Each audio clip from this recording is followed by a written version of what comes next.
Hello everyone, this is the video for class 8, chapter number 1 from your chemistry book, matter, right? So students, पिछले class में class 7 में भी आपने matter के बारे में स्टडी किया है, क्लास 6 में भी, क्लास 5 में भी. सो matter is nothing new for you, लेकिन आपको ब्रशअप करना है अपने सारे टॉपिक्स और आपको रिवीजन में भी ये सारी चीज़ें समझाई गई थी.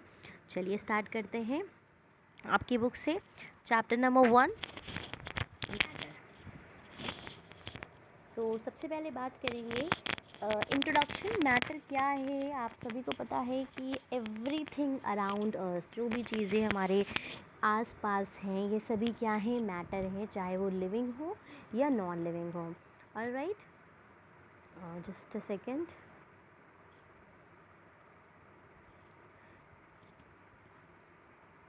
चलिए आपकी बुक से स्टार्ट करते हैं line by line. Introduction to matter. सबसे पहले समझेंगे कि मैटर क्या है. Matter is defined as anything which occupies space, has mass and can be perceived by sense. तो ये डायरेक्टली मैटर की एक डेफिनेशन दे दी गई है कि मैटर क्या है. वो चीज़ है जो जगह ऑक्यूपाई करे, जिसका कुछ वज़न हो, मास हो, और वो हम अपने सेंसेस से, मतलब आँखों से देख सकें, हाथों से छू सकें, परसीव कर सकें. राइट. तो जैसे अगर बात करते हैं हम किसी एक स्टोन की, एक लकड़ी के टुकड़े की, या प्लांट्स की, एनिमल्स की, लिविंग थिंग्स हो, नॉन लिविंग थिंग्स हो, ये सभी क्या है, मैटर को दो कैटेगरी में डिवाइड किया गया है, लिविंग एंड नॉन लिविंग. ठीक है. लिविंग में प्लांट्स और एनिमल्स आ जाते हैं, उसमें ह्यूमंस भी आते हैं, वो सभी मैटर की कैटेगरी में आते हैं. और नॉन लिविंग चीज़ों में वो चीज़ें जो नेचुरल है और वो चीज़ें जो इंसानों ने बनाई हैं. जैसे इंसानों ने बनाया है ये फ़ोन जिसमें आप वीडियोस देख रहे हैं, तो ये भी क्या है, ये भी मैटर है.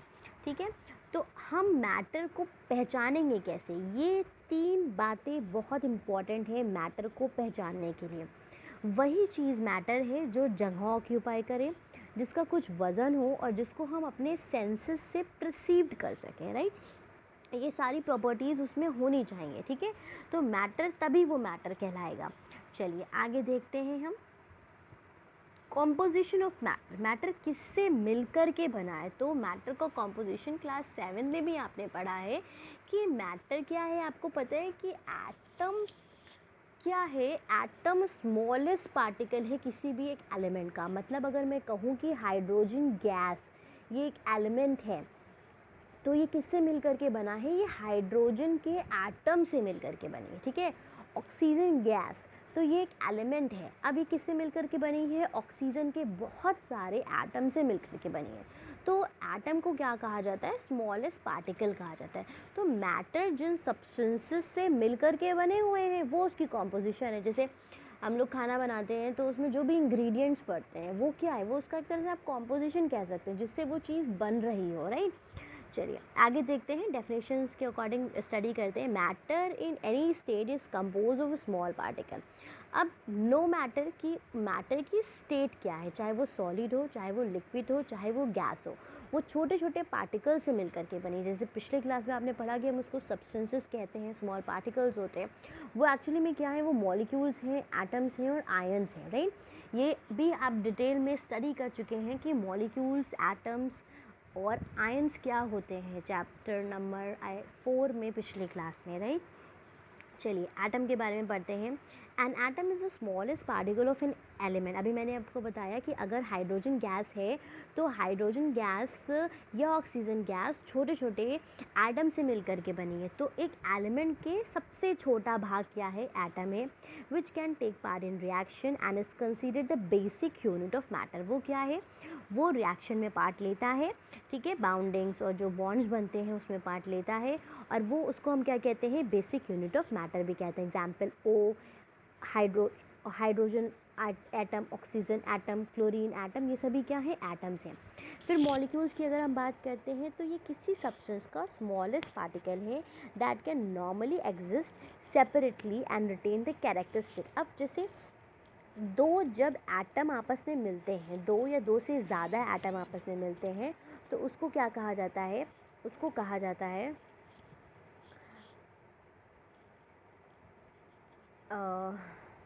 उसको हम क्या कहते हैं, उसको मॉलिक्यूल्स कहते हैं. जैसे यहाँ पे क्या हो गया, oxygen molecules, hydrogen molecules and chlorine molecules.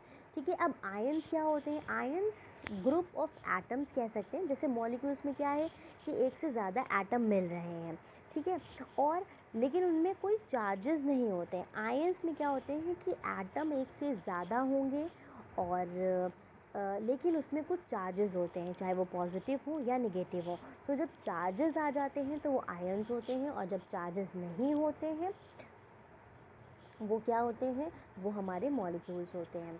Which has a resultant charge due to the loss और गेन ऑफ इलेक्ट्रॉन। और चार्जेस क्यों आते हैं? आपको पता है कि या तो इलेक्ट्रॉन उसमें गेन हो रहे होते हैं या लॉस हो रहे होते हैं। अगर आप सिंपल भाषा में समझिए तो ये समझ लीजिए कि अगर एक एलिमेंट है, मानिए ऑक्सीजन, ठीक है।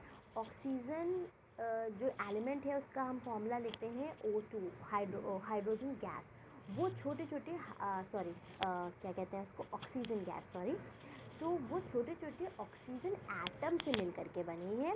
तो जब वो मिल करके एक से ज़्यादा कई सारे जो हमारे क्या हैं ऑक्सीजन के एटम है वो आपस में मिल रहे हैं, तो ये मॉलिक्यूल्स बना रहे हैं।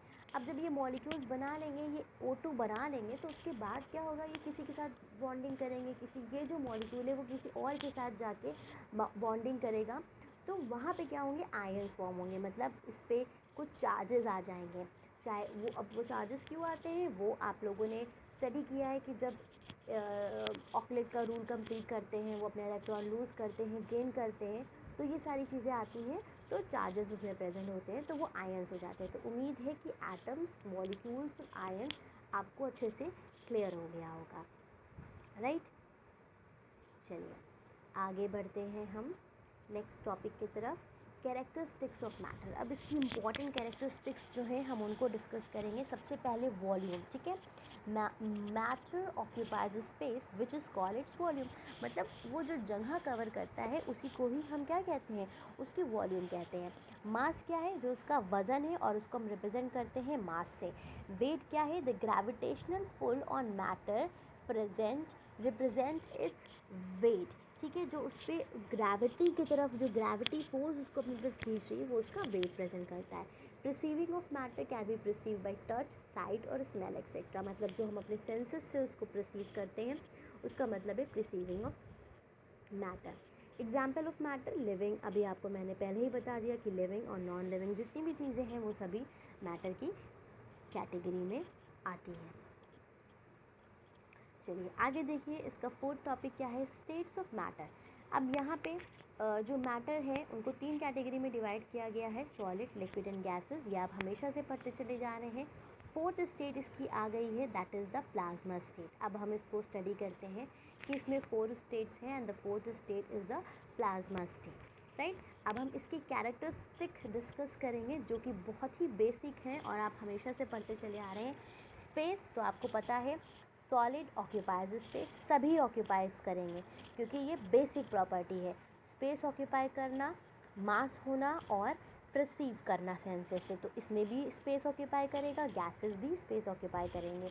मास, सॉलिड का भी मास होगा, लिक्विड का भी होगा, गैसेस का भी होगा। वॉल्यूम, डेफिनेट वॉल्यूम होगी, सॉलिड की एक डेफिनेट वॉल्यूम है।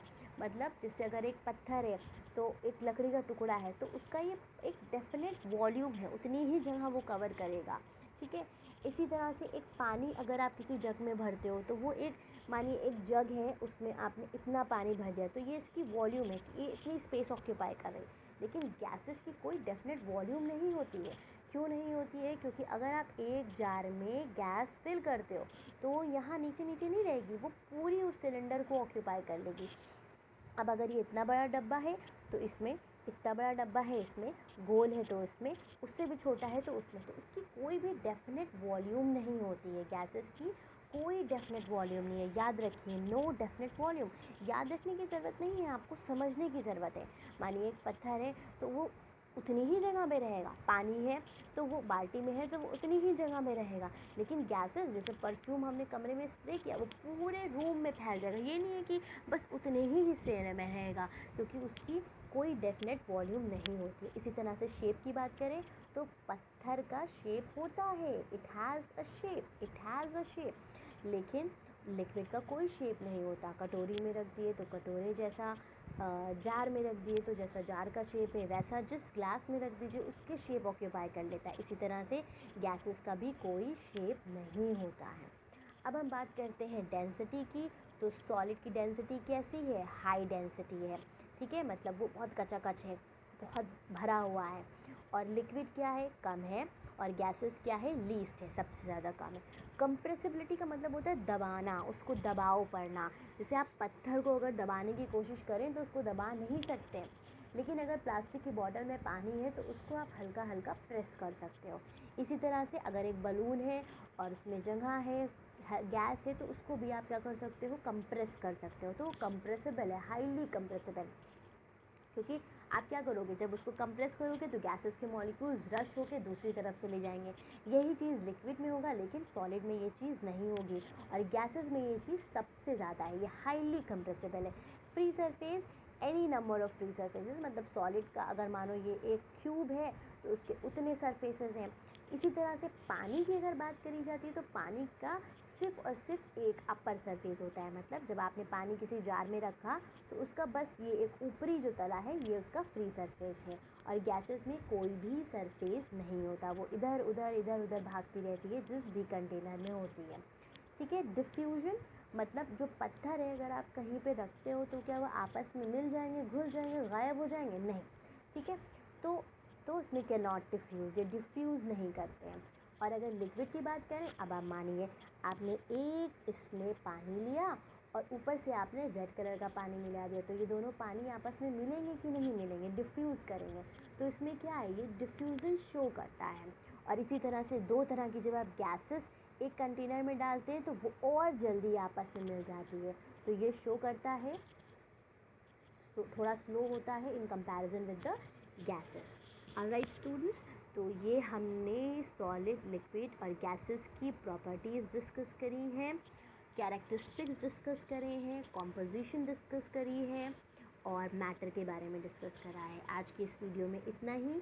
नेक्स्ट वीडियो में जो कि पार्ट 2 होगा, हम काइनेटिक थ्योरी ऑफ मैटर के बारे में जानेंगे, उसके पोस्टुलेट के बारे में स्टडी करेंगे और जो आगे की कंपैरेटिव स्टडी है सॉलिड, लिक्विड एंड गैसेस, उसके बारे में स्टडी करेंगे।